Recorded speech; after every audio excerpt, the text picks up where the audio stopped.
أقصى لحظات العمر التي تلف روحك هي التي تدرك بها أنك لا تشبههم وأنك تختلف عنهم جميعا، وتدرك أنك لا تريد الإبحار أكثر عكس التيار،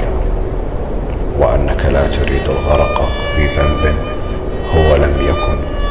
ذنبك يوما ما. رغبة عارمة في الصراخ، ومخالبك باتت جاهزة لتنتزع تلك الأقنعة التي تعمدوا انتعالها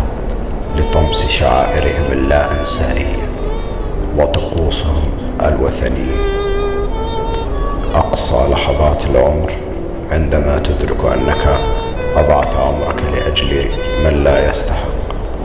فتخرج من دوامة وضعت بها نفسك منسلخا